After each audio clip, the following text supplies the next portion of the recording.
तपोवन धाम श्री हरि तपोवन गुरुकुल गंगालो के प्रांगण में पधारे हुए सभी गौभक्त, राष्ट्रभक्त और हमारा संपूर्ण संत परिवार, जिन संतों ने भारत ही नहीं बल्कि पूरे विश्व में सनातन धर्म का झंडा लहराया है, आज उनके बीच में अपने आप को पाकर के धन्य हो गया हूं।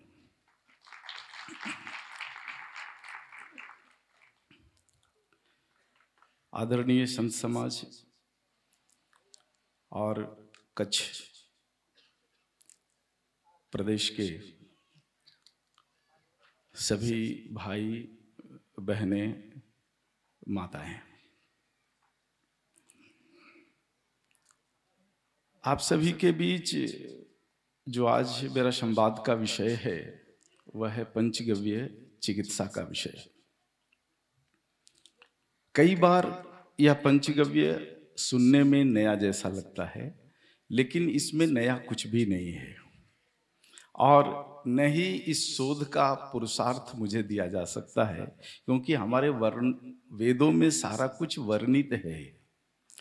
केवल हमने 20 वर्षों में यही किया है कि हमारे वेदों में जो गाय और उनके गव्यों का जो शबीकरण बिखरा पड़ा हुआ था, ऋग्वेद से लेकर के महर्षि वाग्भट्ट के अष्टांग हृदय अष्टांग संग्रहम तक, उसको मात्र एकत्रित कर और आज के भूगोल में, आज के परिवेश में उसको बैठाने का काम किया है। और इसका जो परिणाम अभी मिल रहा है वो बड़ा ही अद्भुत मिल रहा है।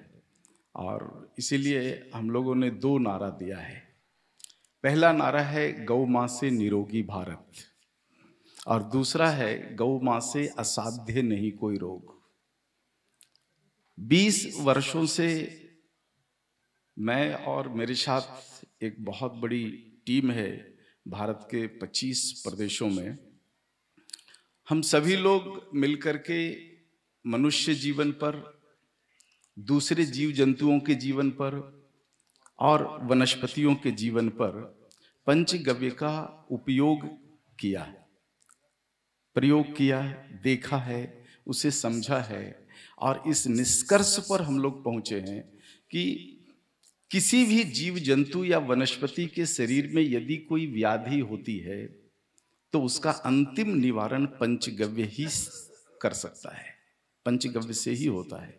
इसलिए दुनिया में जितनी भी असाध्य बीमारियां कही जाती है, इन सभी बीमारियां जो है पंचगव्य के पास आकर के साध्य हो जाती है।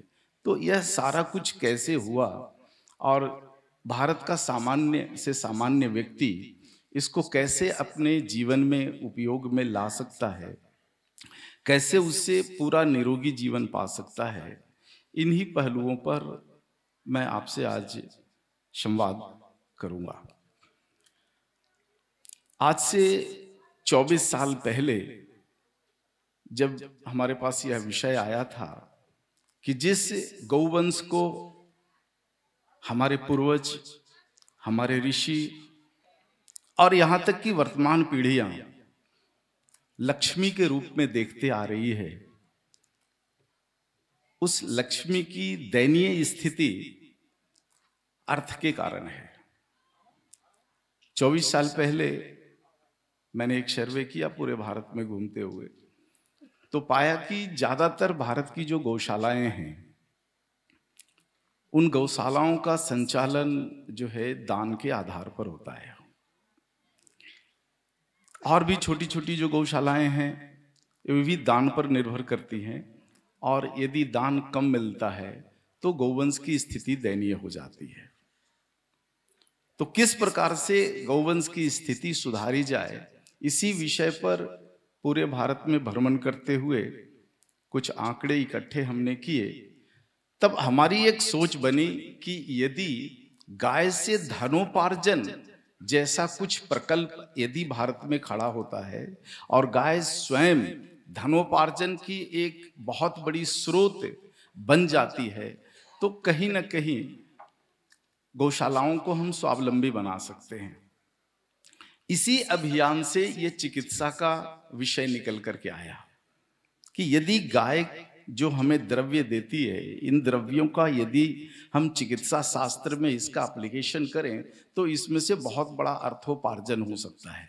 चिकित्सा का विषय इसलिए आया कि हमने देखा पूरे विश्व के ज्यादा देशों का जब हमने बजट अध्ययन किया तो हमें पता चला कि दुनिया में जितने भी देश हैं सभी के बजट में सबसे बड़ा जो हिस्सा होता है वो डिफेंस का होता है और दूसरे नंबर पर बड़ा हिस्सा चिकित्सा का होता है।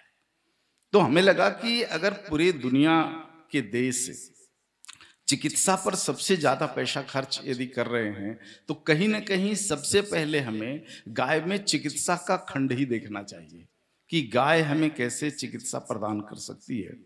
तो इस विषय को समझने के लिए पूरी दुनिया के लगभग 200 थेरेपियों को मैंने सरसरी निगाह से ब्राउज किया, देखा, समझने की कोशिश की कि दुनिया में जितने भी मेडिकल थेरेपीज हैं ये कैसे स्थापित हुए और इनका मूल सूत्र क्या है।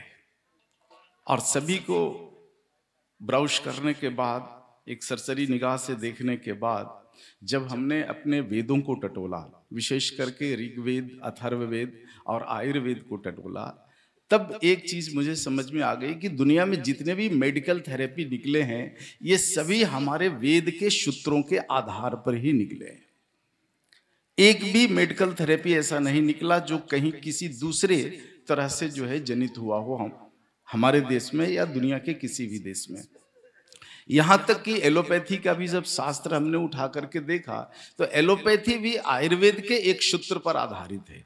आयुर्वेद में एक सूत्र है कि संकट की स्थिति में किसी भी मनुष्य को कोई रोग हो जाए, संकट में फंस जाए, तो संकट की स्थिति में उस रोग से उस व्यक्ति को बाहर निकालने के लिए उस रोग के प्रतिकूल क्रिया यदि उत्पन्न किया जाए, जिसको समझने के लिए मात्र मैं कह रहा हूं अंग्रेजी में कि create opposite symptom into the body. शरीर में जो कुछ भी हुआ है घटित, इसका उल्टा कुछ यदि हम प्रयोजन कर देते हैं तो मरीज संकट के स्थिति से बाहर निकल करके आ जाता है। मात्र आयुर्वेद के इस सूत्र पर पूरा का पूरा एलोपैथी चिकित्सा को जो है आज से 300 वर्ष पूर्व हिपोक्रेट्स नाम के एक व्यक्ति ने स्थापित किया। ऐसे ही जब दूसरे बड़े थेरेपियों पर हमने नजर दौड़ाई, जैसे होम्योपैथी, होम्योपैथी के जो जनक है हनीमैन जी हुए, जर्मनी में हुए, उनके बारे में जब हमने अध्ययन किया तो वहां भी हमारे वेद का एक सूत्र मिला कि मात्र वेद के एक सूत्र पर उन्होंने पूरा का पूरा होम्योपैथी सिस्टम को खड़ा कर दिया। और वो सूत्र ये था कि यदि हमारे शरीर में कोई व्याधि होती है तब उस व्याधि को व्याधि से ही काट सकते हैं। तो उदाहरण उन्होंने दिया कि लोहे को अगर काटना है तो आपको लोहा ही चाहिए। तो शरीर में यदि बुखार उत्पन्न हुआ है तो बुखार को काटने के लिए शरीर में बुखार पैदा करना चाहिए। तो मात्र इस सूत्र को लेकर के हनीमैन जी ने जर्मनी में एक पूरी की पूरी थेरेपी बना दी जिसका नाम है होम्योपैथी। हमारे यहाँ बहुत सारे पहले गुरुकुल होते थे, बहुत बड़े बड़े गुरुकुल होते थे, जिनको अंग्रेजों ने कहा हायर लर्निंग इंस्टीट्यूशंस। दो बड़े नाम हम सभी लोग जानते हैं, तक्षशिला और नालंदा। वहाँ पूरे जो है एशिया के जो है उत्तरी एशिया, पश्चिमी एशिया, पूर्वी एशिया के लोग वहाँ पर पढ़ने के लिए आते थे।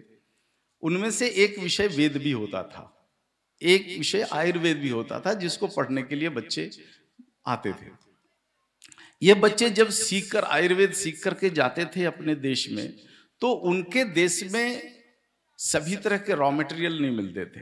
जैसे भारत में वनस्पतियों की संख्या बहुत है, हिमालय से अगर आप शुरू करें और कन्याकुमारी तक आ जाएं, मुझे नहीं लगता कि दुनिया का कोई ऐसा वनस्पति नहीं है जो भारत के भूगोल में नहीं होता हो। तो इन चीजों को पढ़ करके जब ये जाते थे बाहर अपने देश में, तो उनके देश में इतनी चीजें नहीं मिलती थी, जितना वनस्पति भारत में है उतना नहीं मिलता था। तब ये क्या करते थे, वेद के इन्हीं एक दो सूत्रों को लेकर के जिनका संबंध वहां की मिट्टी, जलवायु और वहां के वनस्पति के साथ होता था, उसको लेकर के एक थेरेपी बना देते थे। ऐसा ही मिस्र में एक थेरेपी बना जिसको हम यूनानी चिकित्सा के नाम से जानते हैं।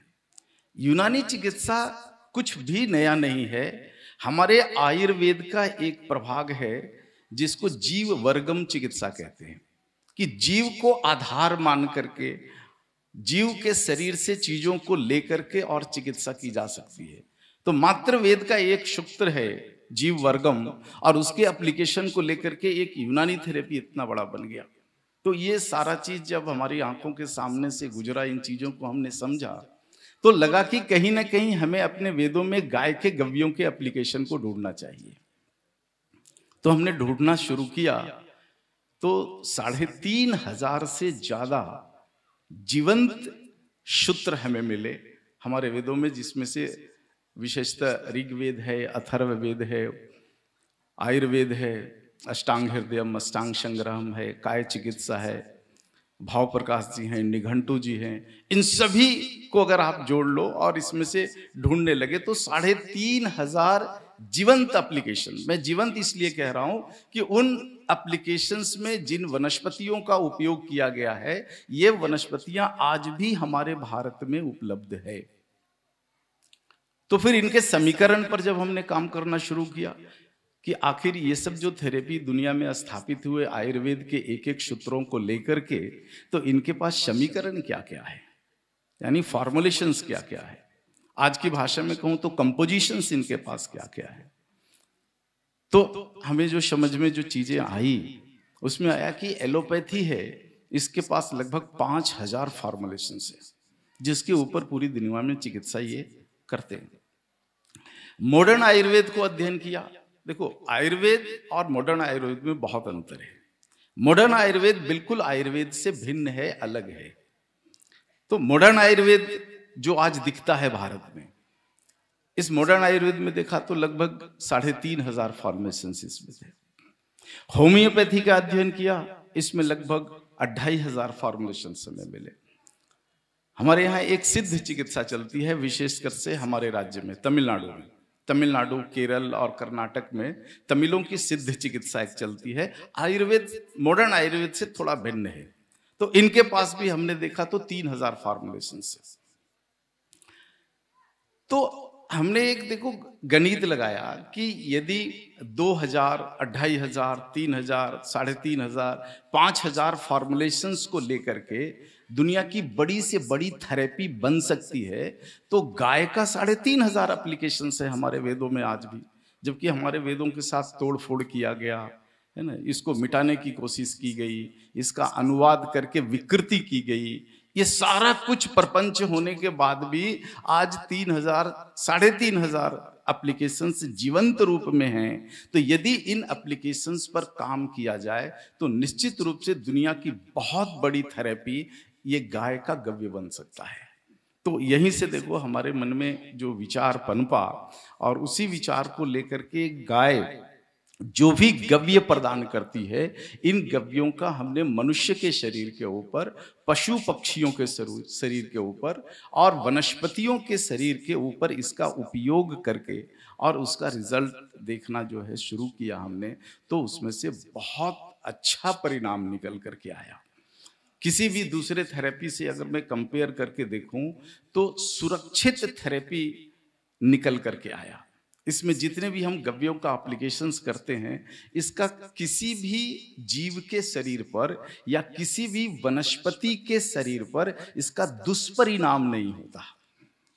तो मुझे लगता है मात्र एक जो है ग्रहण करने वाला, भक्ष्य करने वाला थेरेपी में पंचगव्य एक ऐसा थेरेपी है जिसके किसी भी औषधियों का किसी भी जीव के ऊपर और वनस्पति के ऊपर इसका साइड इफेक्ट नहीं होता है।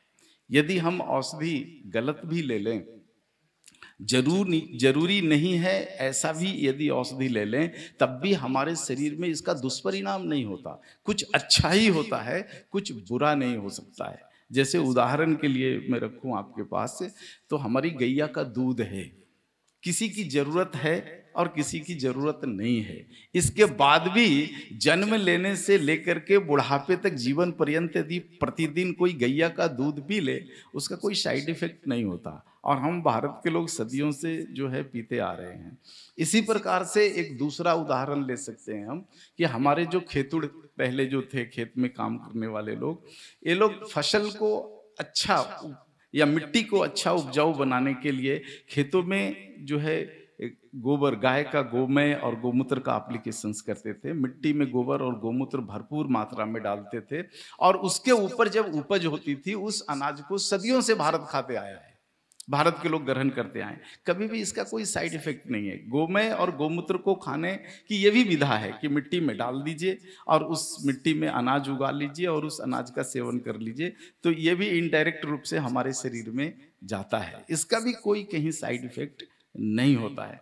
इसके अलावा भी बहुत सारे जो गाय के एप्लीकेशंस हमने देखे और आप लोगों ने भी अपने जीवन में अनुभव किया होगा, महसूस किया होगा कि गाय का सानिध्य हो, गाय का आभा मंडल हो, कुछ भी होने दो आप, किसी भी माध्यम से गाय से यदि हम जुड़ जाते हैं तो इसमें कुछ नुकसान नहीं होता, बल्कि इसमें फायदा ही फायदा होता है।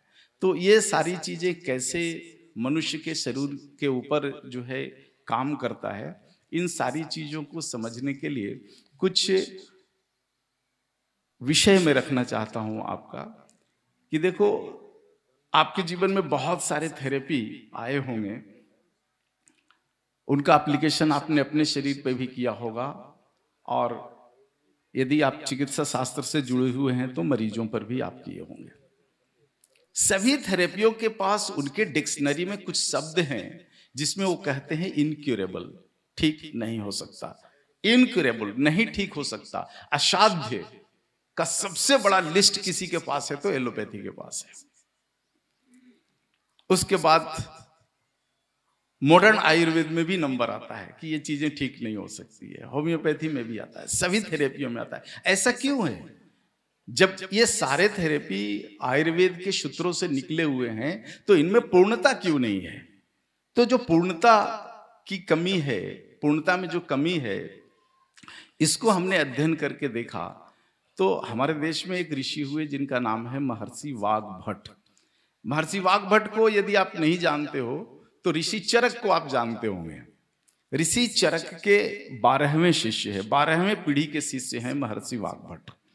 तो महर्षि वाग्भट जी ने 2 ग्रंथें लिखी है, एक अष्टांग हृदयम और एक अष्टांग संग्रहम।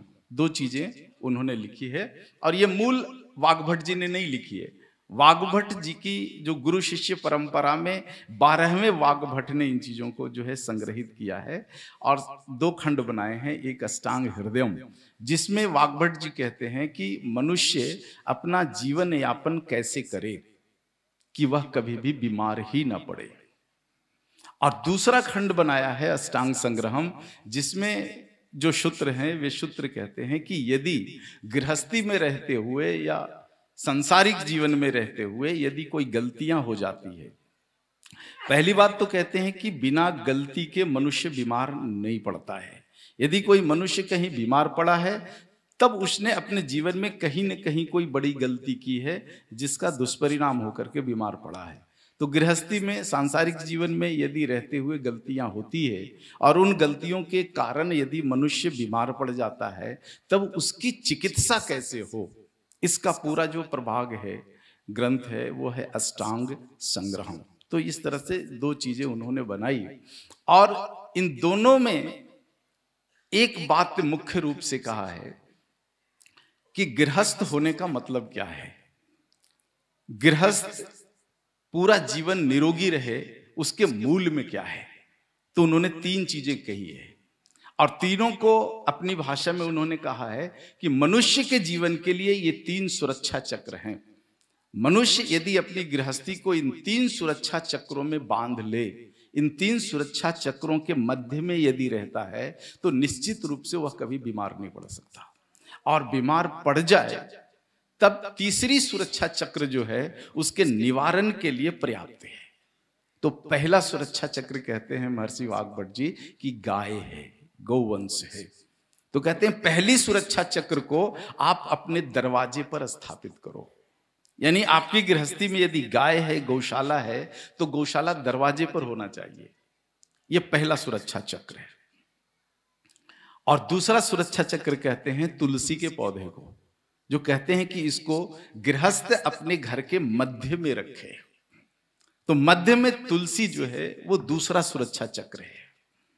और तीसरा सुरक्षा चक्र कहते हैं कि घर के एक तरफ जिधर से सूर्य का प्रकाश आता है, जिधर सूर्य उदय होते हैं, उस तरफ एक औषधालय बनाइए जिसका नाम है रसोई घर। और उस औषधालय में 48 मसालाओं को संग्रहित करने की बात कहते हैं कि मनुष्य जीवन में जितनी भी बीमारियां आती है, इन बीमारियों के निवारण के लिए मात्र 48 औषधि की आवश्यकता है। और उसका एप्लीकेशन मनुष्य यदि अपनी भोजन व्यवस्था में कर ले, ऋतु काल के आधार पर, भूगोल के आधार पर यदि कर ले, मौसम के आधार पर यदि कर ले, तो वह कभी भी बीमार नहीं पड़ेगा। और बीमार पड़ गया तो इस 48 औषधियों के बाहर उसको उसकी कुछ भी आवश्यकता नहीं है, उसकी आवश्यकता ही नहीं पड़ेगी, उतने में ही जो है वो निरोगी हो जाएगा। तो ये सारे सूत्र जब हमें पढ़ने को मिला, इसके ऊपर जब हमने अध्ययन किया, विचार किया, तो इसके बाद से जो है गाय के कितने गव्य हो सकते हैं और उन गव्यों का हम अपने रसोई घर में कैसे एप्लीकेशंस कर सकते हैं, और इसके ऊपर अध्ययन करके और डॉक्टर कैसे बना जा सकता है, चिकित्सक वैद्य कैसे बना जा सकता है जो दूसरे लोगों की चिकित्सा करें। ये पूरा का पूरा जो सिस्टम है, इसी को फिर हमने कहा पंचगव्य चिकित्सा पद्धति। इसमें गाय के जो मूल 3 गव्य हैं, इन्हीं गव्यों से हम दूसरे गव्य बनाते हैं। और सभी गव्यों का जो तासीर है वो अलग अलग होता है, और उसको बीमारियों के आधार पर जोड़ करके उसका उपयोग करके निवारण करते हैं। इसमें से पहला जो गव्य है वह है क्षीर, जिसको हम दूध कहते हैं। दूसरा गव्य है गोमय, जिसको गोबर भी कहते हैं। और तीसरा है गौमूत्र, जिसको गौमूत्र कहते हैं। ये 3 चीजें हैं। तीन जो द्रव्य हैं जो गाय हमें मूलतः दृष्टिगोचर रूप में देती है, यानी दिखने वाला रूप में देती है, इन तीनों के बारे में देखो अथर्ववेद स्पष्ट करते हैं कि गौमूत्रे धनवंतरी, गोमय वस्ति लक्ष्मी, और क्षीरम सर्व औषधि सारम। गोमय वस्ति लक्ष्मी अर्थात जो लक्ष्मी है वो तो गोमय में है, और गौमूत्रे धनवंतरी, धनवंतरी कहाँ है? गौमूत्र में है। और क्षीरम क्या है? सर्व औषधि सारम। आप समझ गए होंगे, बहुत क्लिष्ट नहीं है, सर्व है ना। औषधि, दुनिया में जितनी भी औषधि हैं, वनस्पति हैं, सारम मतलब उसका एसेंस है। तो यदि हमारी गृहस्थी में दुनिया की सारी औषधियों का सार हो, गोमय के रूप में लक्ष्मी हो और धनवंतरी के रूप में गौमूत्र हो, तो हमें और किसकी आवश्यकता है?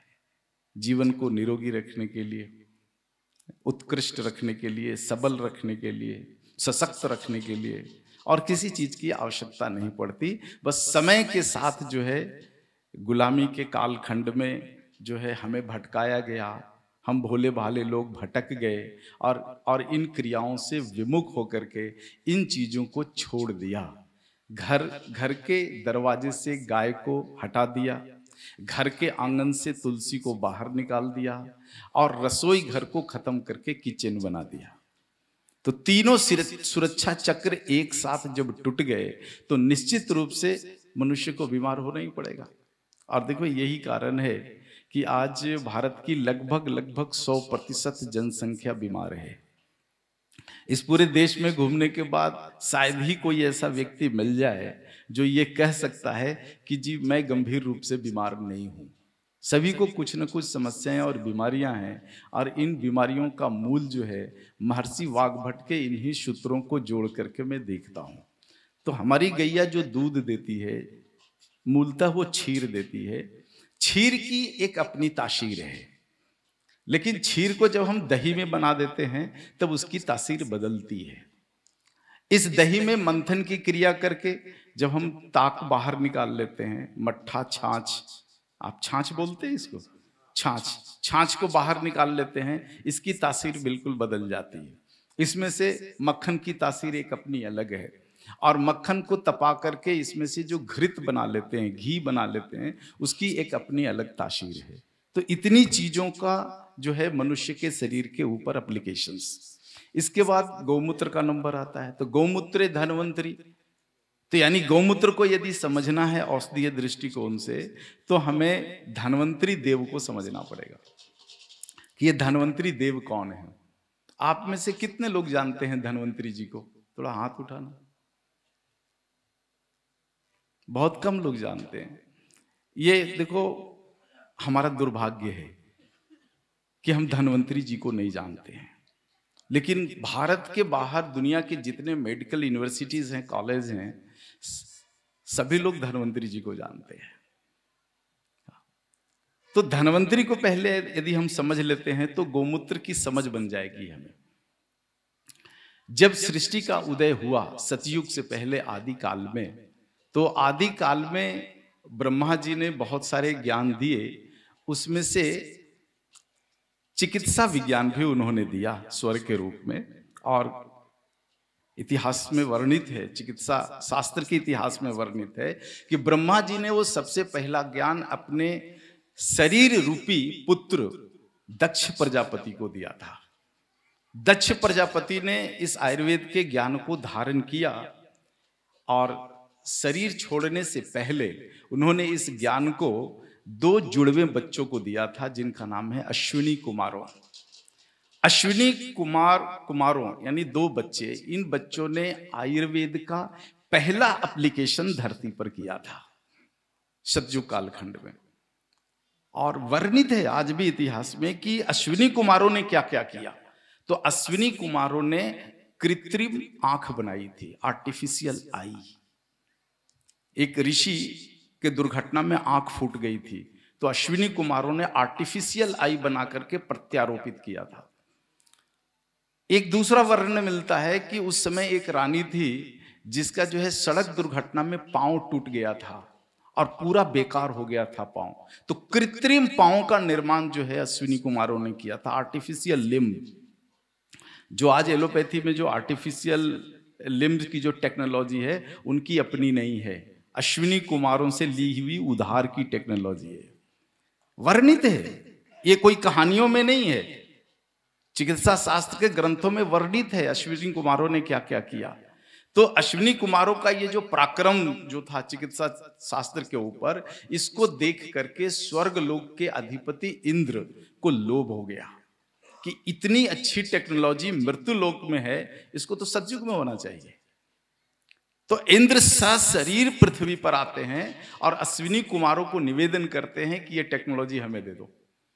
तो दोनों बच्चे बहुत ही भोले भाले थे, उन्होंने इंद्र को ये पूरा ज्ञान दे दिया, और कई हजार साल तक पृथ्वी पर यह चिकित्सा का ज्ञान लुप्त हो गया, और इंद्र ने अपने यहाँ उसका एप्लीकेशंस किया। लेकिन मृत्यु लोक से ज्ञान लेने के कारण वे कर्ज में डूब गए, और उनकी जो सत्ता है वो डवाडोल होने लग गई। तब फिर उन्होंने सोचा कि ये ज्ञान मुझे फिर से पृथ्वी पर वापस देना चाहिए ताकि मैं कर्ज मुक्त हो जाऊं मृत्यु लोक का। तो फिर दोबारा सशरीर इंद्र आते हैं पृथ्वी पर, और पूरे पृथ्वी पर विचरण करते हुए ढूंढते हैं कि कोई ऐसा व्यक्ति है क्या जो इस आयुर्वेद के ज्ञान को धारण कर ले, इसको ले ले मुझसे।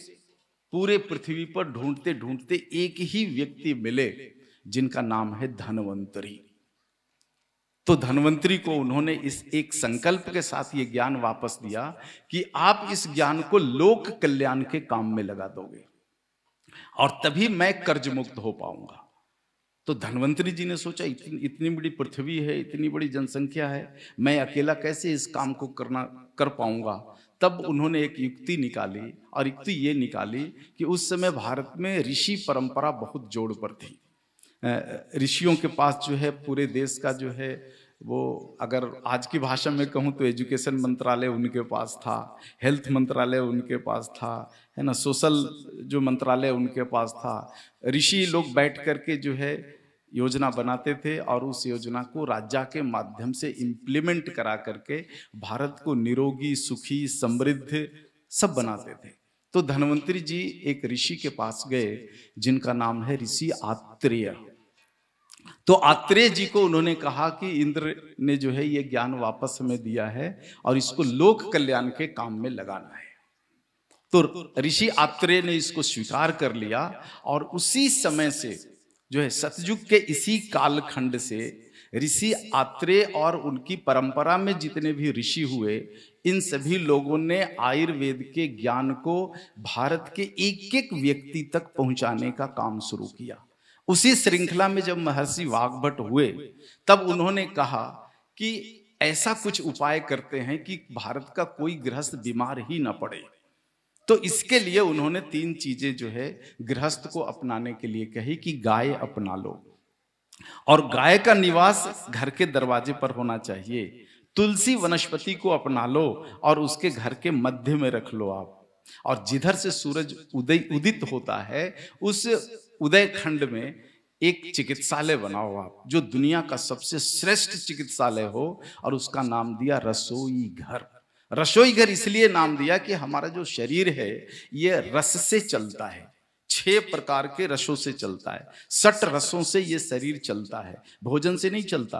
अंततः भोजन को हम जब मुख में लेते हैं और मुख में उसको पीस करके जब रस बनाते हैं तो इस रस से शरीर चलता है। इसलिए उन्होंने कहा कि रसोई घर एक ऐसा घर जिसमें कोई भी खाने की वस्तु अंदर चली जाए तब वो रस बन करके निकले और उस रस का मनुष्य ग्रहण करे और वो मनुष्य फिर निरोगी हो जाए।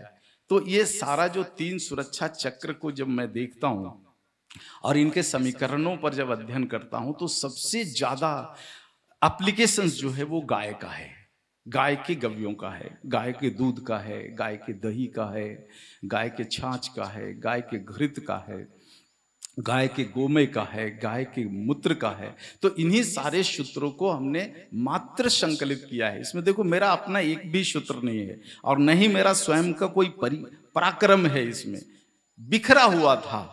इस बिखरे हुए को उठाया और उठा करके जिस प्रकार से दुनिया के बड़े बड़े थेरेपी बने उसी प्रकार से संग्रह करके इसको भी एक थेरेपी के रूप में लेकर के आने की कोशिश की। और फिर उसका जिस प्रकार से महर्षि वाग्भट ने रसोई घर का एप्लीकेशन पूरे भारत भर में करवाया था, उसी प्रकार से हमारा प्रयास है कि भारत का हर गृहस्थ जो है ये पंचगव्य का, गाय के गव्यों का अपने में अपने जीवन में एप्लीकेशन करे और वो कभी बीमार ही ना पड़े।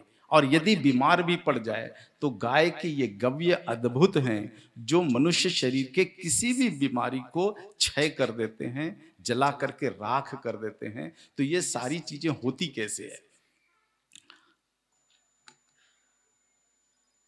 ये सारी चीजें होती कैसे है, इसी पर जो मेरी दृष्टि गई है, इसी दृष्टि को मैं आपके सामने रखने की कोशिश करता हूं कि आखिर कैसे काम करता है गाय का गव्य। गाय का गोबर कैसे औषधि हो सकता है, गाय का मूत्र जिसको अज्ञानतावश लोग यूरिन कहते हैं, ये आखिर कैसे औषधि के रूप में काम करता है। और यदि गाय का मूत्र यूरिन है तो यूरिन तो किसी का यूरिन नहीं पिया जा सकता है और किसी का संडास मनुष्य के लिए तो खाने योग्य नहीं है, तो फिर इसको कैसे खाने के लिए बोलते हैं?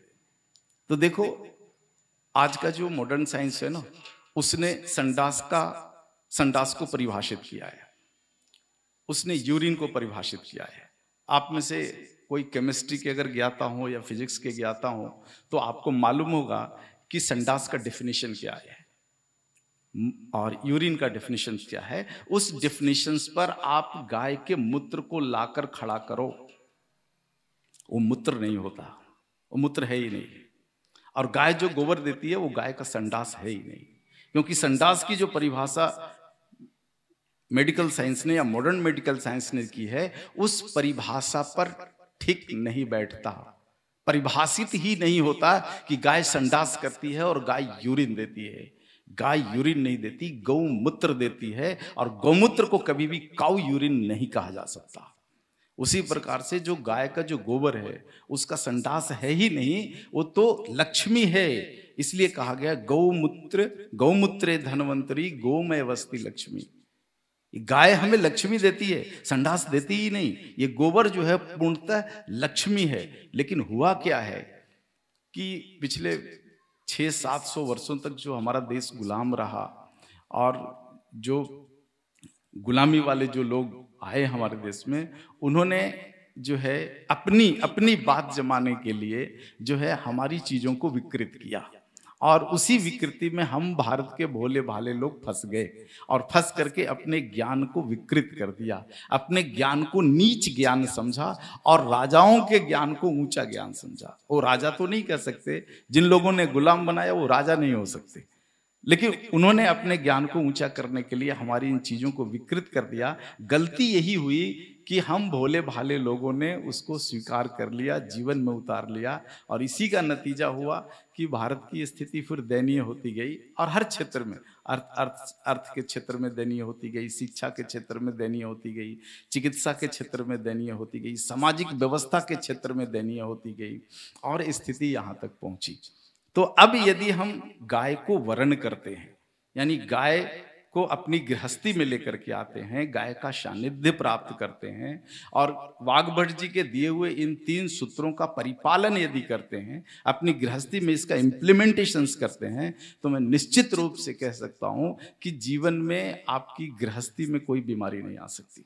और यदि आ भी गया तो ये 3 सुरक्षा चक्र के बाहर आपको किसी भी चौथे चक्र की, या किसी भी चौथे हॉस्पिटल की, या किसी भी चौथे मेडिकल थेरेपी की आवश्यकता पड़ ही नहीं सकती।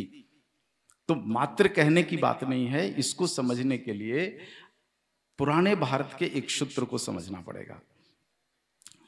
आयुर्वेद का एक सूत्र कहता है कि हमारा जो यह शरीर है, जो दिखता है, जिसको हम आज की भाषा में कह सकते हैं दृष्टिगोचर शरीर, विजिबल बॉडी। ये विजिबल बॉडी जो बना हुआ है, ये 5 कंपोजिशन से बना हुआ है, 5 कंपाउंड एलिमेंट हैं ये सारे मिल करके, और ये दृष्टिगोचर शरीर को बनाए हैं।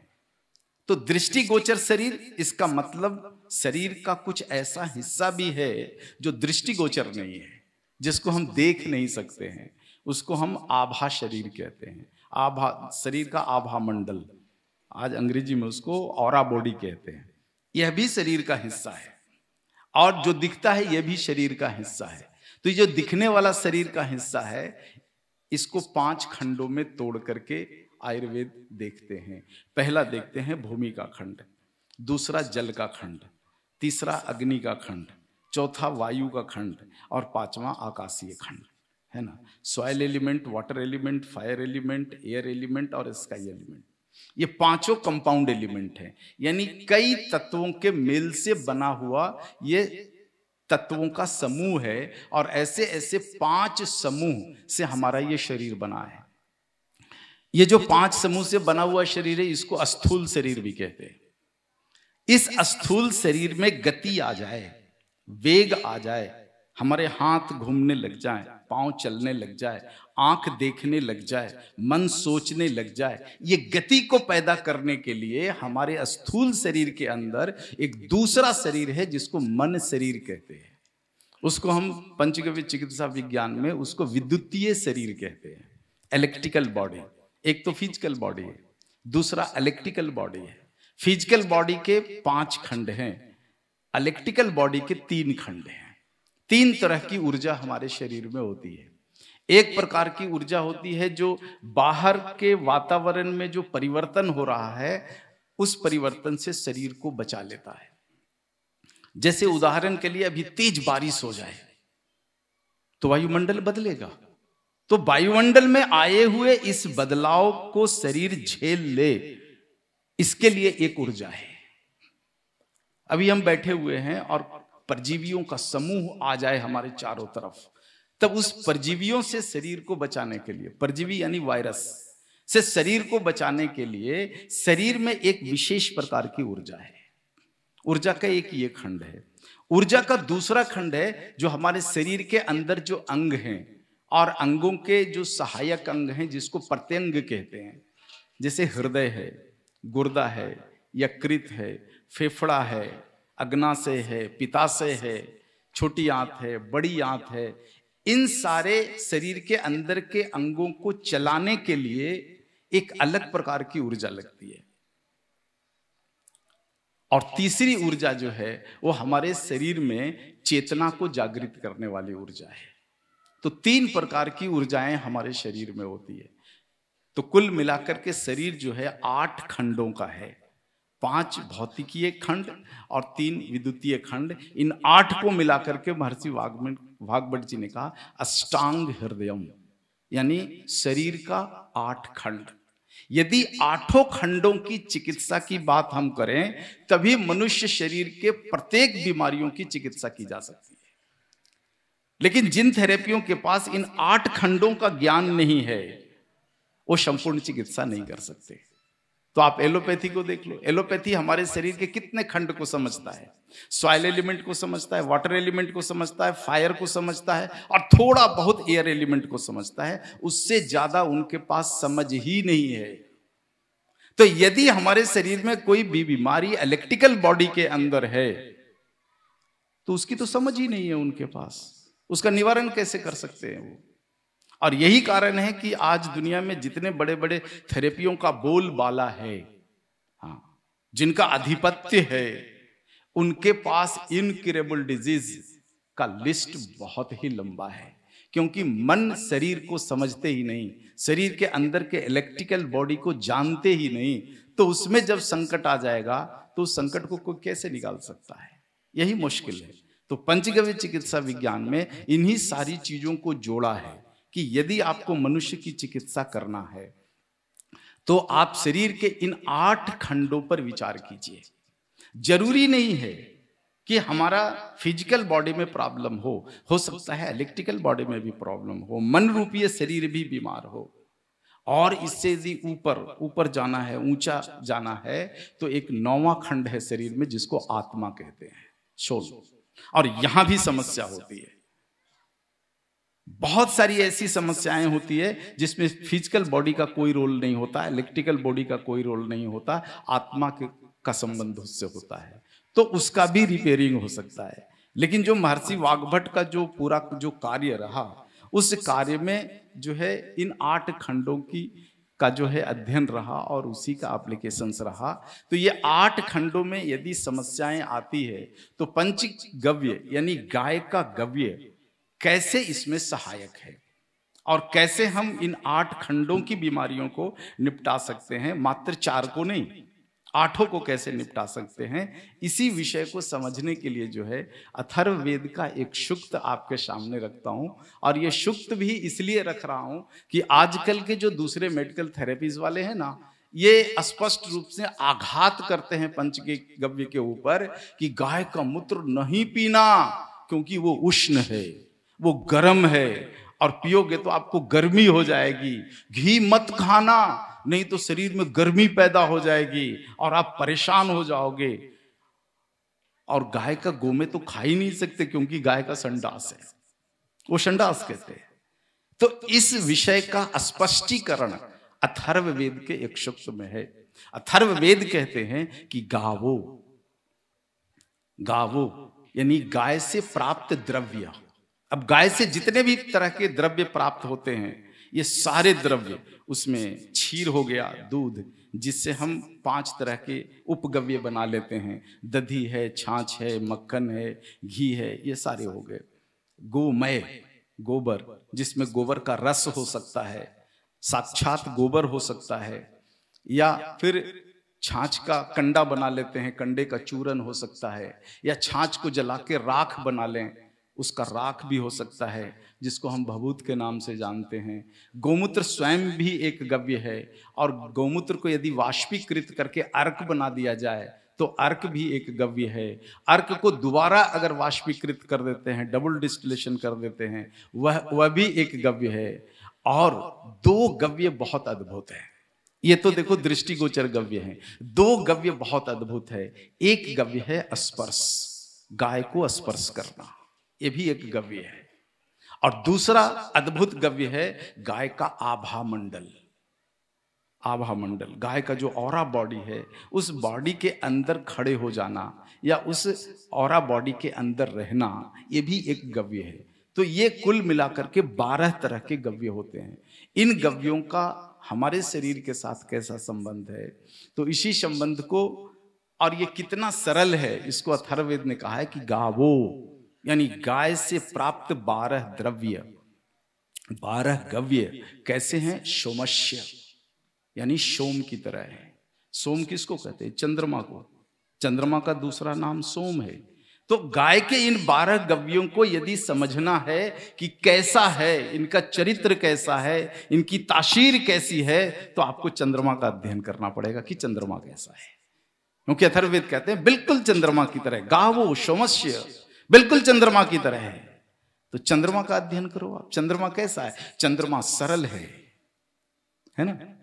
चांदनी 2 दिन पहले पूर्णिमा था, आपने देखा होगा। पूर्णिमा में जब चांद बड़ा हो जाता है, बड़ी सरलता के साथ हम देखते रहते हैं। सूर्य को उतनी सरलता से नहीं देख सकते जितनी सरलता से हम चंद्रमा को देख सकते हैं। अर्थात चंद्रमा सरल है और चंद्रमा शीतल है। चांदनी होती है तो चांदनी में ठंड होती है ना। सूर्य के प्रेजेंस में गर्मी होती है, लेकिन चंद्रमा के प्रेजेंस में ठंडी होती है, क्योंकि चंद्रमा शीतल है। चंद्रमा से जो सूर्य की किरणें रिफ्लेक्ट होकर के धरती पर आती है, परावर्तित किरणें, ये ठंडी किरणें होती है, इसलिए चंद्रमा को शीतल कहा गया है, शीतल है। पृथ्वी के मुकाबले चंद्रमा का जो गुरुत्व है उसका तापमान कम है, इसलिए जब सूर्य की उष्ण किरणें जब जाती है चंद्रमा पर, तो चंद्रमा उन किरणों को शीतल बना करके पृथ्वी पर परावर्तित करके भेजती है। इसलिए कहा गया कि चंद्रमा सरल है, शीतल है और सुंदर है। सुंदर है। चांदनी में आप देखो, चंद्रमा को देखते रहो तो देखते रहने का मन करता है। चंद्रमा की छवि यदि जल में है तो जल में चंद्रमा की छवि को हम देखते ही रहते हैं, हटने का मन नहीं करता। तो चंद्रमा सरल है, सुंदर है और शीतल है। बिल्कुल हमारे गाय की 12 गव्य ऐसे ही सरल हैं, सुंदर हैं और शीतल हैं। लेकिन जब आयुर्वेद विकृत हुआ और उसकी विकृति पर जो मॉडर्न आयुर्वेद बना, तो ये मॉडर्न आयुर्वेद में डाला गया कि गाय के गव्य सारे उष्ण हैं और पता नहीं क्या क्या उसमें गलत गलत उपमाएं डाल दी गई, और हम भारतवासियों को गाय के गव्यों से विमुख किया गया, अलग रखा गया कि इसका सेवन नहीं करना, ये सेवन करने योग्य नहीं है। तो ये भावना जितने भी डॉक्टर, आयुर्वेद के डॉक्टर रखते हैं, उनसे मैं निवेदन पूर्वक कहूंगा कि अथर्ववेद पढ़ो, और अथर्ववेद में गव्यों को परिभाषित किया गया है, इस परिभाषा पर पुनः विचार कीजिए आप। और देखो, केवल मैं वेद की बात नहीं करता, बिल्कुल वेद के उन्हीं खंडों की बात करता हूं जिन खंडों को मैंने 20 साल जिया है, और जिन खंडों का भिन्न भिन्न प्रकार के मरीजों पर एप्लीकेशन किया है, और जिसका एप्लीकेशन अच्छा आया है, 100% परिणाम आया है, केवल उन्हीं सूक्तों पर मैं बात करता हूं। तो इस सूक्त में आगे कहा गया है, गावो सोमस्य प्रथमस्य भक्ष्य। चूंकि गाय के 12 गव्य सरल, सुंदर और शीतल हैं, इसलिए प्रातःकालीन और जीवन के हर पहले प्रसंग में इसका भक्षण करना चाहिए। प्रतिदिन सुबह इसका भक्षण करना चाहिए, और जब भी जीवन में कोई नया प्रसंग आ जाए, आपका जन्मदिन आ जाए तो भक्षण करो, आपका कोई भी विशेष तिथि आ जाए भक्षण करो। और सबसे बड़ा इसका जो एप्लीकेशन है कि कोई भी बच्चा मां के गर्भ से बाहर निकलता है तो उसके जीवन का वो पहला प्रसंग होता है, और वो प्रसंग कभी दोबारा नहीं आता। जीवन में एक ही बार आता है मां के गर्भ से बाहर निकलने का, मां के गर्भ के भूगोल को छोड़कर और दुनिया के भूगोल में आने का उसका पहला जो है अवसर होता है। तो इस अवसर पर गाय के गव्यों का भक्षण करना चाहिए। मूल जो इस सूक्त का जो अर्थ है, तात्पर्य है, यथार्थ जो है वो यही है कि कोई भी बच्चा मां के गर्भ से बाहर निकलता है तो उसको उसकी मां के दूध के पहले इन गव्यों का भक्षण कराना चाहिए। तो इसका भक्षण जो है पिछले 2011 से जो है इस पर हमने जो है उपयोग करके देखना शुरू किया।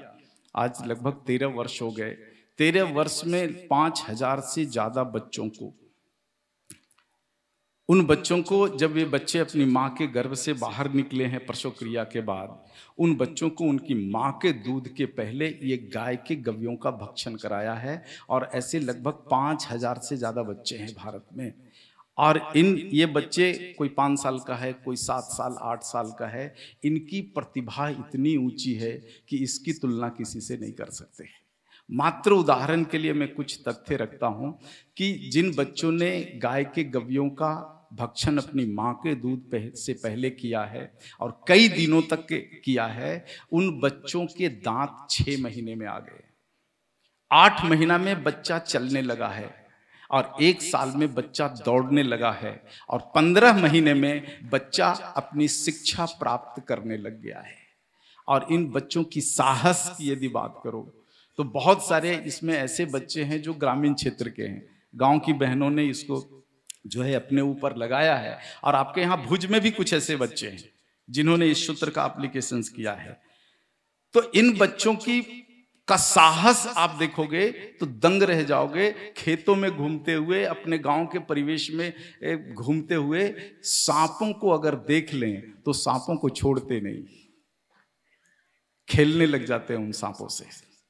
अगर घर में उनके कुत्ता और बिल्ली हैं तो आप कल्पना करो, हमारे देश में एक राजा हुए भरत, जिनके बारे में कहा गया है कि गुरुकुल में रहते हुए बाघ के बच्चों से खेलते थे, जिनके नाम पर आज पूरा भारतवर्ष है।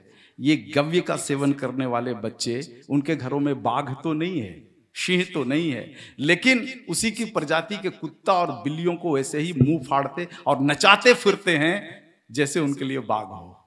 तो ये साहस जो है बच्चों में आती है गाय के गव्यों का एप्लीकेशन करने से। तो मैं निवेदन पूर्वक जो है हाथ जोड़कर विनती करता हूं, विशेष करके माताओं को, बहनों को, जो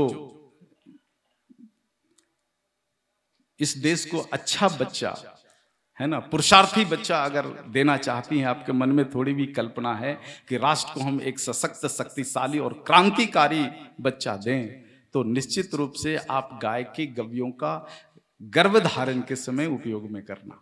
6ठे महीने तक, 4थे महीने से लेकर के 4था, 5वां, 6ठा और अधिक से अधिक 7वें महीने तक यदि गाय के इन गव्यों का भक्षण आपने कर लिया, सेवन कर लिया, तो पहली गारंटी वाली बात मैं कहता हूं कि आपका नैसर्गिक प्रसव होगा। ऑपरेशन की आवश्यकता नहीं पड़ेगी आपको। पहली बात तो ये होगी। और दूसरी बात की, बच्चा निकलने के तुरंत बाद आप व्यवस्था रखिए कि उस बच्चे को गौमूत्र, गोमय, दधी, दूध और घृत, इन 5 को मिलाकर सम मात्रा में, बराबर मात्रा में मिला करके और थोड़ी देर सूर्य की किरणों में रख दो। रात्रि का समय तो थोड़ा सा गर्म पानी में रख देना ताकि गर्माहट से, उष्णता से वो मिल जाए। और मात्र बच्चे के जीभ पर 3 बूंद दे दो और शेष खुद पी लो आप। यदि आपने 6 से 7 दिन तक अगर बच्चे को पिला लिया, उस बच्चे को दुनिया के किसी भी वैक्सीन की जरूरत नहीं है। क्योंकि जिन 5,000 बच्चों पर हमने एप्लीकेशंस किया है, किसी को कोई वैक्सीन नहीं लगने दिया है, यहां तक कि पोलियो ड्रॉप भी नहीं देने दिया है। और उन बच्चों की जो प्रतिभा है, उनकी जो यादाश्त शक्ति है, उनका जो मेमोरी है, उनका जो ज्ञान है, पराक्रम है, इन बच्चों में मैंने एक बहुत अद्भुत चीज देखी है कि घर में खिलौना होते हुए भी खिलौना से ये बच्चे नहीं खेलते। अपने पिता के साथ खेती के औजारों से खेलते हैं, अपनी माताओं के साथ जो है रसोई घर के बर्तनों से खेल लेते हैं, लेकिन खिलौने के ऊपर, आर्टिफिशियल खिलौने के ऊपर जाते ही नहीं, उनका मन ही नहीं करता है। और मैंने तो ऐसा देखा, 6 महीने का बच्चा अपने पिता के साथ बैठकर कंप्यूटर पर कीबोर्ड चलाता है। 6 महीने का बच्चा। इतनी प्रतिभा जो है निखर करके, उभर करके आती है बच्चों में। तो निवेदन है विशेष करके बहनों से कि आप अपने जीवन में जब भी बच्चे की परिकल्पना करो, इस राष्ट्र को एक अच्छा क्रांतिकारी बच्चा देने की परिकल्पना करो, तो गाय के गव्यों का सेवन जरूर करना। हाँ, आपको सर्जरी से बचा देगा। किसी भी तरह के जो है सरकारी दवाई लेने की आपकी आवश्यकता नहीं पड़ेगी। आपको सरकारी अस्पताल जाने की आवश्यकता नहीं पड़ेगी।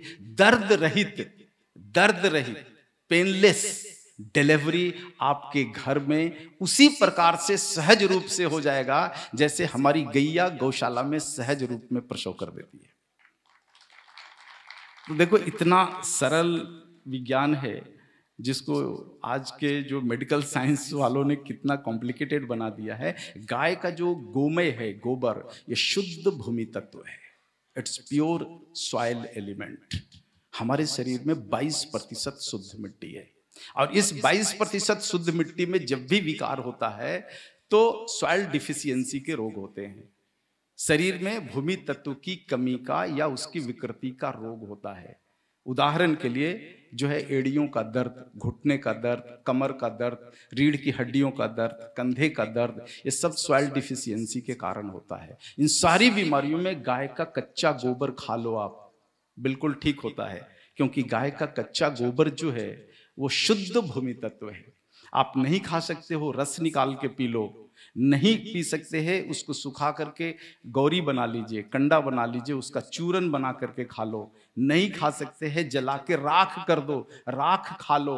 राख भी नहीं खा सकते, राख को पानी में डाल दीजिए, राख जब नीचे बैठ जाए तो ऊपर का पानी निथार करके पी लो। किसी भी रूप में गव्य को ले लो, इसकी ताकत कभी कम नहीं होती बल्कि बढ़ते जाती है। गाय का कच्चा गोबर 23% ऑक्सीजन कंटेंट्स करता है।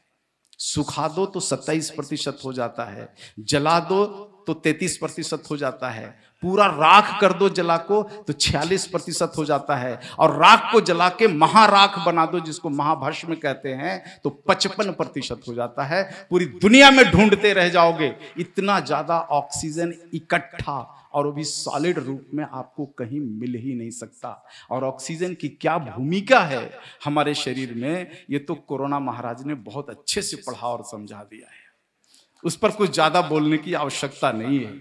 ऑक्सीजन के सिलेंडर कैसे ब्लैक हुए और कितना महामारी जैसी स्थिति आ गई है। लोग ऑक्सीजन पीने के लिए ऑक्सीजन पार्ले जाने लग गए। ऑक्सीजन पार्ले में जाने के बाद एक श्वास की कीमत 250 रुपये बैठता है। उस समय मैंने कैलकुलेट किया था कि दिल्ली में चलने वाला जो ऑक्सीजन पार्ले है उसमें यदि मैं चला जाऊं और ऑक्सीजन पीऊँ तो एक श्वास की कीमत कितनी होगी, तो गणित निकल करके आया 258 रुपया। 1 मिनट में कम से कम 15 से 17 बार श्वास लेना पड़ता है। तो आप गणित लगा दो, 24 घंटा जीने के लिए 258 गुना कर दो, कितना रुपया खर्च पड़ेगा। और ये सारी चीजें गाय सहज रूप में हमें गोमे में दे देती है। और इसीलिए एक सर्वे जो हमने किया पूरे भारत में कोरोना के बाद, कि कोरोना ने कितने गौ सेवकों को मारा, कितने गौसेवक कोरोना पॉजिटिव से मर गए, ये पूरे देश का आंकड़ा निकाला, आंकड़ा आया 0। तो मेरी उत्सुकता और बढ़ी, तो फिर भारत के बड़े बड़े 6000 गौशालाओं में इसका सर्वे कराया।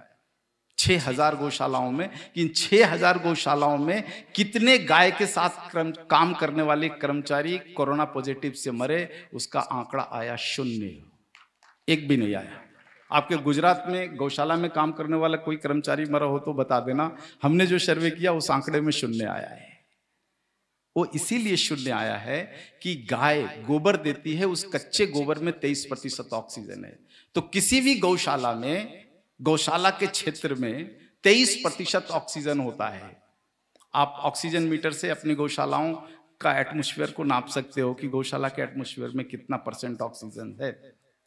और कोरोना या कोरोना जैसा कोई दूसरा वायरस, कोरोना का बाप हो सकता है, उसका दादा हो सकता है, उसका और आने वाली जो है इनहेंस्ड हो सकते हैं वायरस। कोई भी वायरस दुनिया का हो, वो 15% से ज्यादा घनत्व वाले ऑक्सीजन में जी नहीं सकता, कहीं नहीं जी सकता। इसीलिए भारत के उन शहरों में कोरोना का जो है प्रहार ज्यादा हुआ जहां ऑक्सीजन का लेवल 15% से कम था। गांव में नहीं हुआ, क्योंकि गांव में आज भी 16, 17, 18% तक ऑक्सीजन है नैसर्गिक रूप में। लेकिन शहरों में ये जो है ऑक्सीजन डेंसिटी बहुत कम है। दिल्ली सबसे कम है। ट्रैफिक के टाइम में वहां पर 11% होता है, नॉन ट्रैफिक टाइम में 13 से 14% होता है। और कोरोना जैसे वायरस जो होते हैं, इनको रहने के लिए जो एटमॉस्फेयर चाहिए बिलो 15% होना चाहिए। तो सबसे बड़ा उनका घर तो दिल्ली था, और फिर ऐसे ऐसे शहर थे जहां पर ये कम था। तो यदि हमारी गृहस्थी में गाय है और गाय गोबर दे रही है, तो उस गोबर के कारण हमारे घर के अंदर का जो ऑक्सीजन प्रमाण है वो प्रमाण जो है 23% के आसपास रहता है। तो कल्पना करो, वायरस कभी सोच भी नहीं सकता हमारी गृहस्थी में घुसने का। तो इतना बड़ा जो सेफ्टी जो है, इसीलिए अब इससे जब मैं सोचता हूँ महर्षि वाग्भट को, कि आज से 3500 साल पहले जब महर्षि वाग्भट हुए होंगे, उनके पास कौन सी ऐसी मशीनरी या इक्विपमेंट्स होगा जो इतना बड़ा शोध का विषय उन्होंने दे दिया कि गाय को गृहस्थी में रखना है तो दरवाजे पर रखो, ताकि दरवाजे से कोई वायरस इंटर ना करे, वायरस ना घुसे। तो ये सारी चीजें जब से आई है तब से मैं पूरे भारत के लोगों को यही बता रहा हूं कि देखो, आने वाला जो समय है वो वायरस का समय है। हर साल वायरस अपने नए नए नाम से जो है पदार्पण करता है यहाँ पर, और ये मुश्किल खड़ा करता है। और इस मुश्किल से यदि बचना है तो सरल उपाय है कि अपनी गृहस्थी में गाय को लेकर के आ जाइए। आपका वायरस आपका कुछ भी नहीं बिगाड़ सकता। और यदि आप बाहर गए और शरीर को बिगाड़ के आए, तब भी गाय कारगर है। आप उसका गोबर को उठाइए, जलाइए, राख बनाइए और पानी में डालिए और पानी को निथार करके पी लीजिए। 20,000 कोरोना पॉजिटिव मरीजों पर इसका परीक्षण करके देखा, जिनका ऑक्सीजन लेवल 70-55 तक एक मरीज का आ गया था। जैसे ही गाय के भस्म का जल पिलाया, 5 मिनट के अंदर उसका लेवल 95 अबव चला गया। 5 मिनट के अंदर। ये आप अपने घरों में प्रयोग कर सकते हो। अब इसमें जो एक संशय आपके मन में होगा राज जी कि कैसी गाय, कौन सी गाय, कैसा गोबर, तो आप एक बात जान लो, गाय इतनी अद्भुत है, इतनी अद्भुत है कि कुछ भी खा ले, जब उसके पेट में प्रोसेस होता है तब वो शुद्ध होकर के बाहर निकलता है।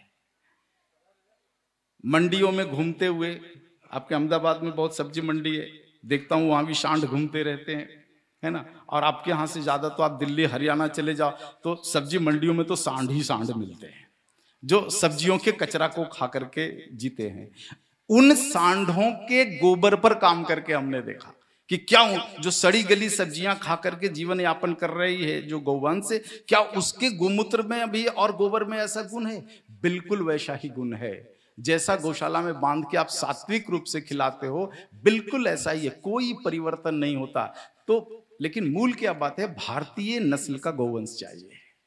हाँ, उसमें गाय की तरह दिखने वाली जर्सी हॉलिस्टियन फ्रीजियन अगर करोगे तो गलती हो जाएगा। हाँ, क्योंकि वो तो संडास देती है, वो यूरिन देती है ना, और वो जो है मिल्क देती है, दूध भी नहीं देती। दूध तो भैंस देती है, हाँ, वो तो मिल्क देती है, और हमारी गैया तो क्षीर देती है।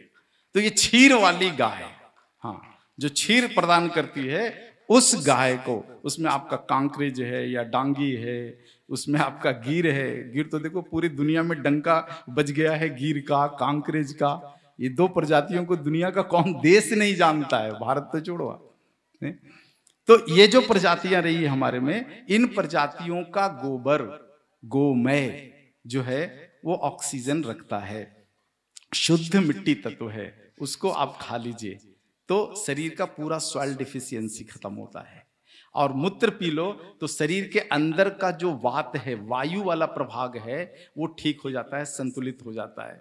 यदि हमारे शरीर के अंदर का वायु विकृत हो जाए तो वात का सबसे पहला जो रोग होता है वो होता है कॉन्स्टिपेशन, और वात प्रकोप का सबसे अंतिम रोग होता है ब्रेन हैमरेज।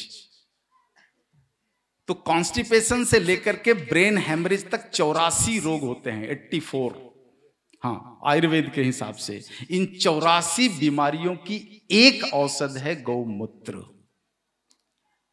हाँ, इसमें अब क्या है कि थोड़ा यदि हम दिमाग लगाएं और इन गौमूत्र में यदि हम अपनी वनस्पतियों को जोड़ दें तो ये चीजें बहुत तेज गति से काम करती है। पंचगव्य चिकित्सा विज्ञान में यही हमने काम किया है कि किस बीमारी में गाय के मूत्र में कौन सी वनस्पति को जोड़ना है, कितना जोड़ना है, और उसे मरीज को किस प्रकार से कितना देना है। यही मात्र जो है वो विज्ञान है।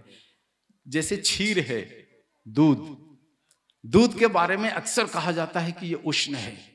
जो पित्त प्रकृति के लोग होते हैं, जिनका शरीर जो है उष्ण होता है, पित्त यानी अग्नि, जिसके शरीर में अग्नि प्रबल होती है, ऐसे लोगों को डॉक्टर कहते हैं कि दूध मत पीना, अग्नि बढ़ जाएगी। दूध का एप्लीकेशन पर निर्भर करता है कि वो क्या है। यदि दूध में घी मिलाकर के पियोगे तो शरीर की उष्णता बढ़ेगी। यानी यदि निमोनिया है, शीत ज्वर है, तो आप दूध में घी डाल करके पी लीजिए, निमोनिया शीत ज्वर सब खत्म हो जाएगा।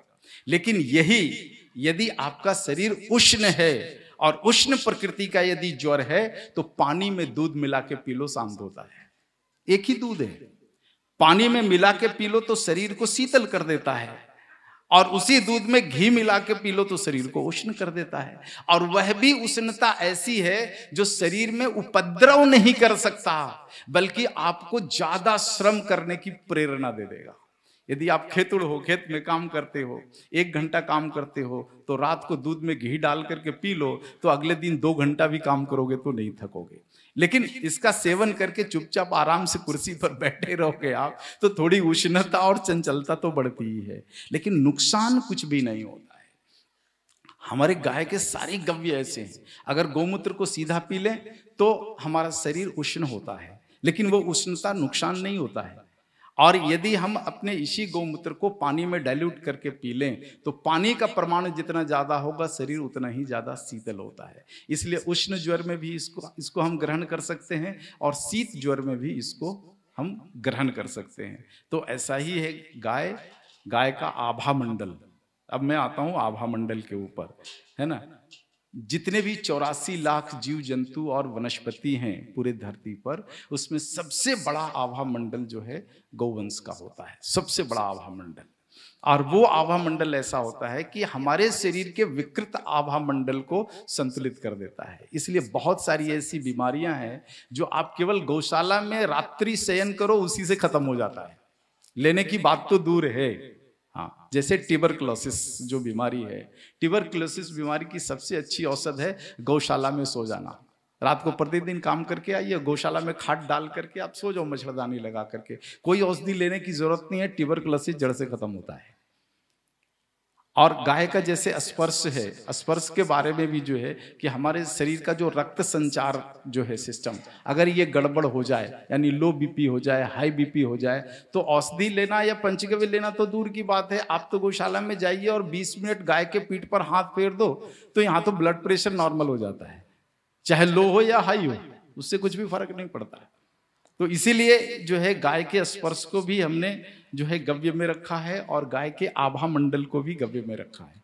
तो इस प्रकार से इन सारी चीजों को लेकर के पंचगव्य चिकित्सा थेरेपी जो बना है, और पूरे भारत के 25 राज्यों में जो है इसका विस्तार केंद्र जो है सो शुरू किया है पिछले कई वर्षों से, और भारत की 11 भाषाओं में, अंग्रेजी को छोड़कर लगभग भारत की सभी भाषाओं में जो है इसका अध्ययन का काम, लोगों को सिखाने का काम शुरू किया है।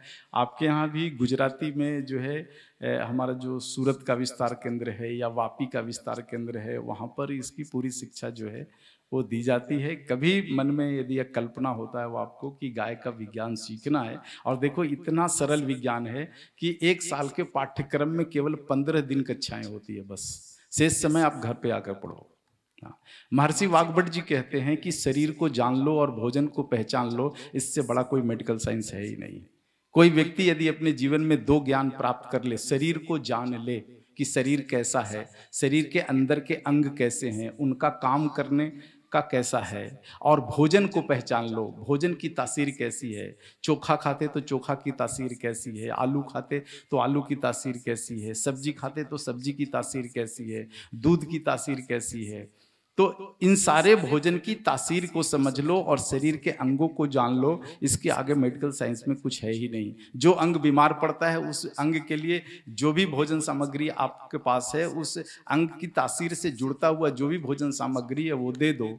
अगर भोजन जैविक है तो उससे उत्तम औषधि दुनिया में कुछ भी नहीं है। जैविक आहार ही मूल औषध है।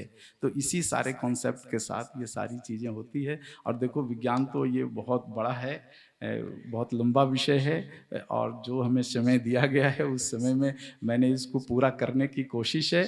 और यदि प्रबंधन समिति चाहे 5 मिनट का समय और यदि दे दे, और आपके मन में यदि जिज्ञासा कोई प्रश्न है तो पूछ सकते हो।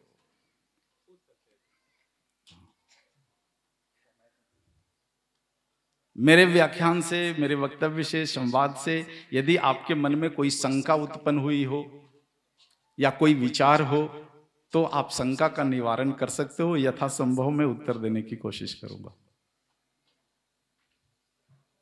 हाँ जी,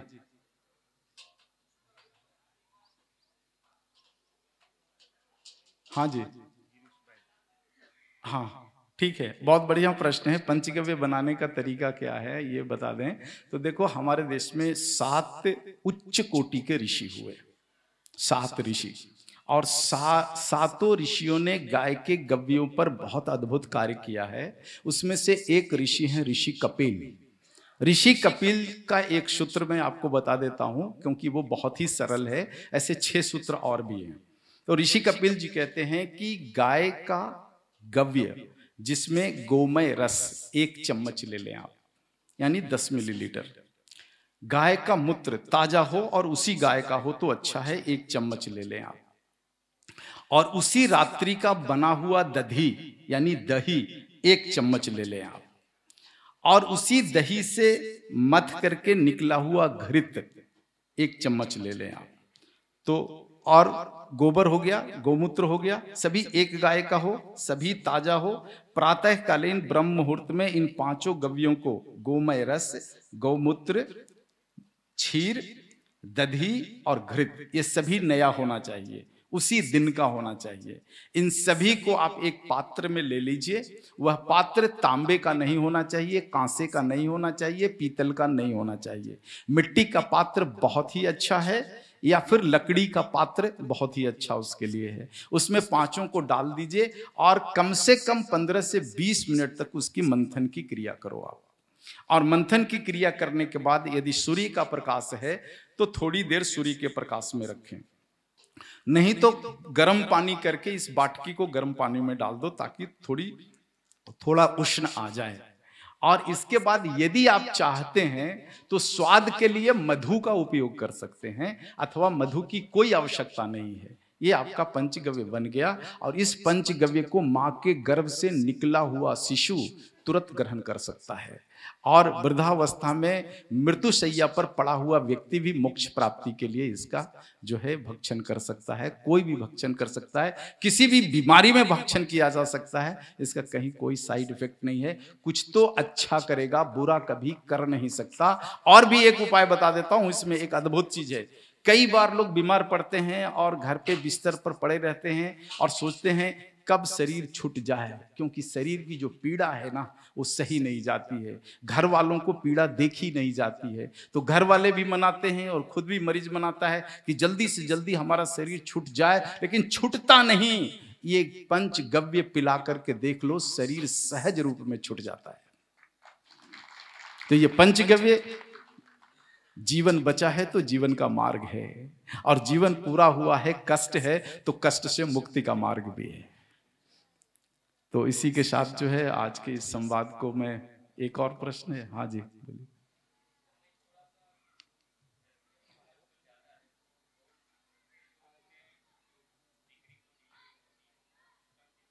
हाँ, प्रसव के समय यदि संकट है और प्रसव की पीड़ा यदि आरंभ हो गई है और बच्चे को इस सहज रूप में यदि बाहर निकालना है, तो आप एक ऐसा गाय को देखो, गाय या नंदी किसी को भी देखो जो गोबर दे, और गोबर को हथेली पे ले लो आप।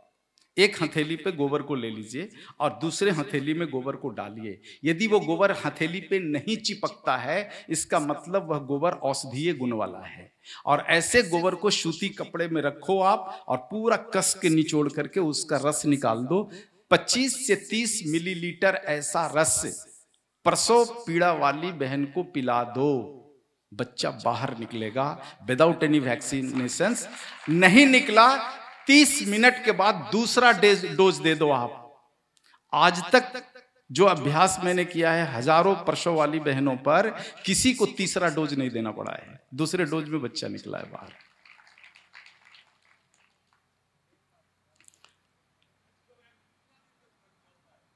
देखो, ये जो पंचगव्य है ना, इसका एक्सपायरी कुछ नहीं होता। जब तक आज बना के रख दीजिए, जब तक सृष्टि जीवित है तब तक कुछ भी नहीं होगा। लेकिन देखो, लेकिन उसमें है कि उसकी तासीर बदलती है। तासीर बदलती है, 5 घंटे के बाद तासीर बदल जाती है। सुबह आप बना लो तो 9:30 10 बजे तक अगर लोगे तो उत्तम है। ऐसे औषधीय गुण कभी खराब नहीं होता, लेकिन जो सहज रूप में जो पीने की लेने की प्रक्रिया है, उस प्रक्रिया में 5 घंटे के अंदर कर लेना चाहिए। शीत ऋतु में 5 घंटा और ग्रीष्म ऋतु में 3 घंटा उत्तम होता है। हाँ जी। तो एक बार मैं फिर से, और विशेष करके जो गुरुकुल का जो आयोजक मंडल है और हमारे समक्ष जो पूरा संत समाज जो पधारा हुआ है, सभी संत समाज को जो है मैं वंदन करता हूँ, नमन करता हूँ। और इसी के साथ इस संवाद सभा को जो है मैं यहीं पर पूर्ण नहीं है, यहीं पर छोड़ता हूँ। एक बार फिर से आभार, धन्यवाद।